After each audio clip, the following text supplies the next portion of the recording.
Welcome to Straight Talk with your host, Patty Foster.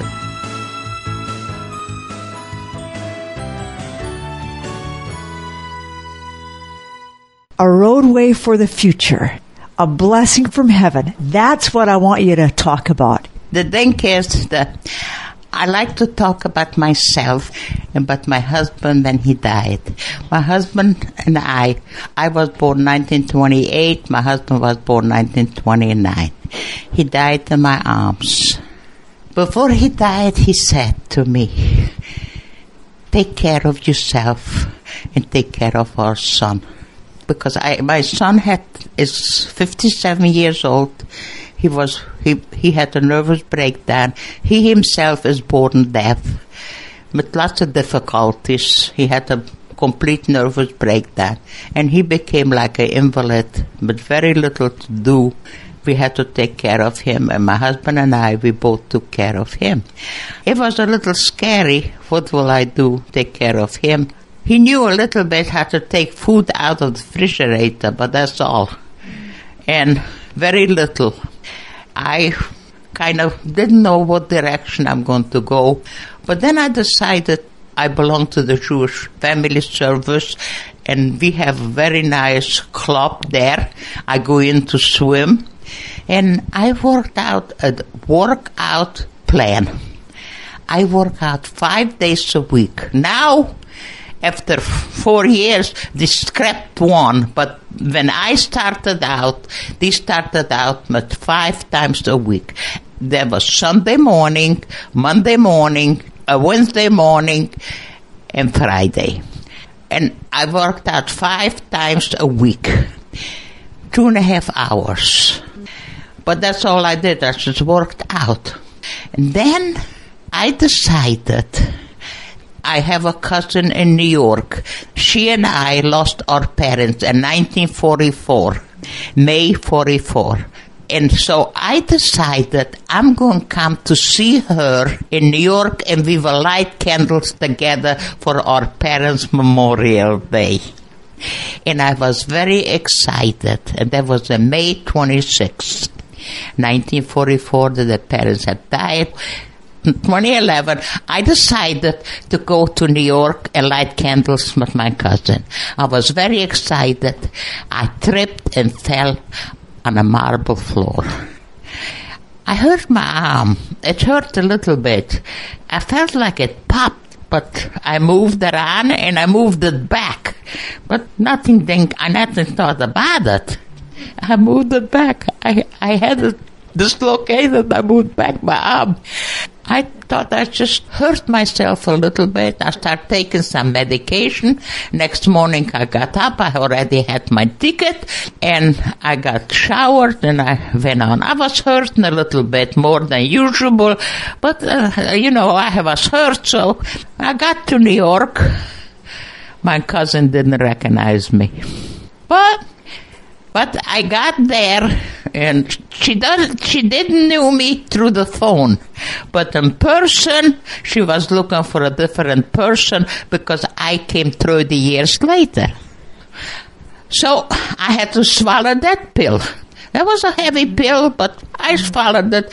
But then she was arguing with her family that it's not me and what they are trying to do and so far and far. But to the end she says, I don't know who that woman is in the kitchen, but let her stay. It's okay, let her stay. And so she agreed for me to stay in the house. So I said, that's a good idea. It's the beginning of something that she doesn't realize who I am, but she still wants me to stay. And I stayed on and I came home by 10 days later, and I was home for about 2 weeks. I was in pain. I was taking medication. And didn't realize and still what's happening, and I just thought it was a hurt arm, I hurt my arm, and that was it. And then I took my son to the doctor, and when I got to the hospital with him, to the doctor, with him, he went to a psychiatrist, there he's in care, I couldn't urinate. When I couldn't urinate, that was trouble already. Big trouble. And I said to myself, now this is not broken. An arm. This is now something else. And it's pretty serious. I cannot urinate. So I called my son and he took me to the hospital. They checked me in the hospital. They x-rayed me right away. They got me a Medicare. I'm a Medicare. And they x-rayed it and they found that my arm was broken. And they started working and they called in a surgeon and he checked my arm. He couldn't do too much with it because what happened is the calcium depleted in my body.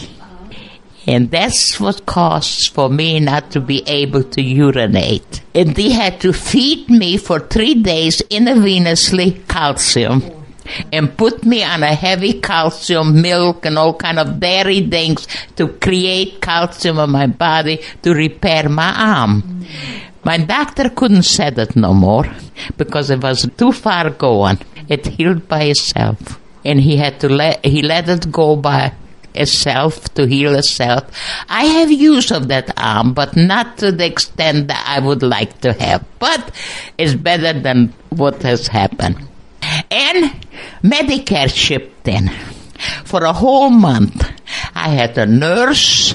They came, checked my blood pressure. They gave me, they did therapy with me, and they did all kind of things with me.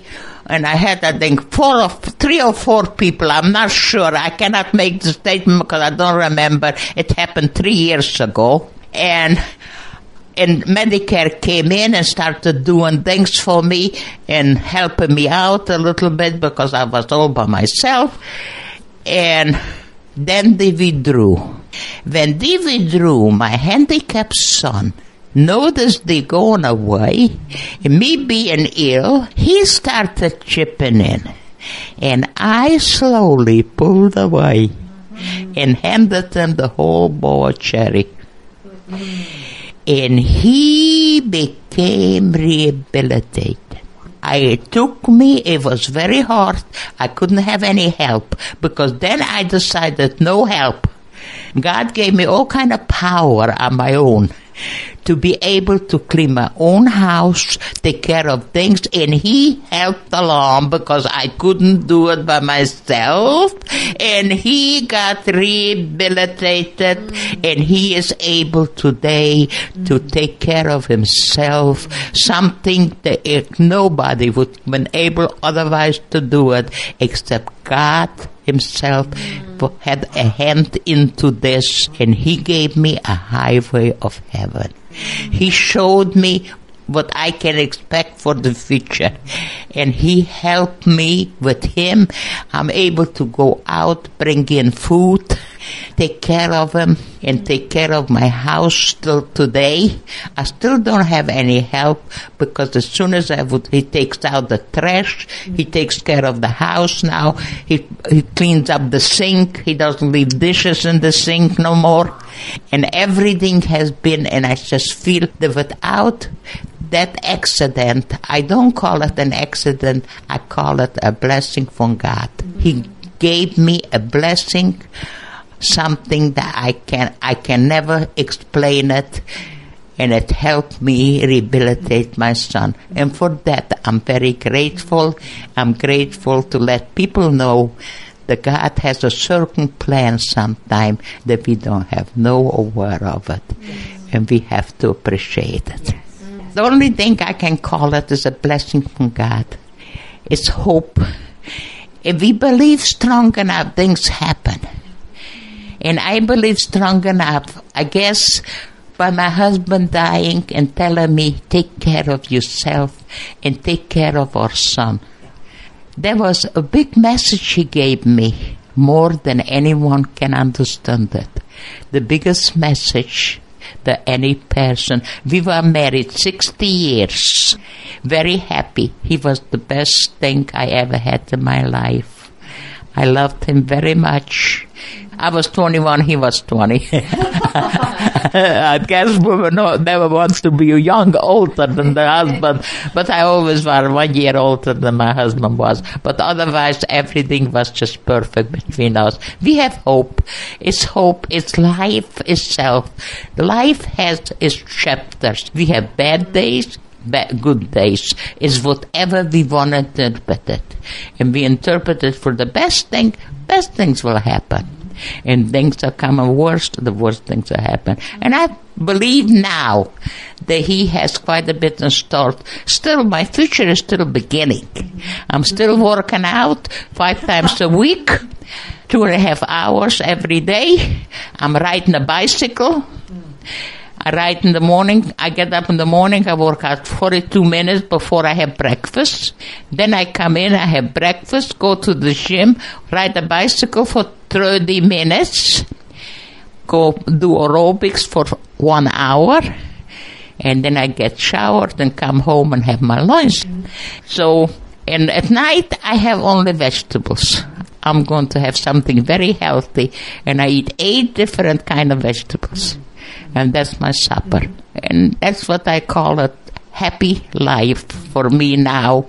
And my son is happy and I'm happy. We are able to tolerate life beautiful. Thanks for listening to Straight Talk with your host, Patty Foster. Patty is a motivational speaker, writer, musician, and has an amazing testimony of God's faithfulness. For more information, log on to www.pattyfoster.com.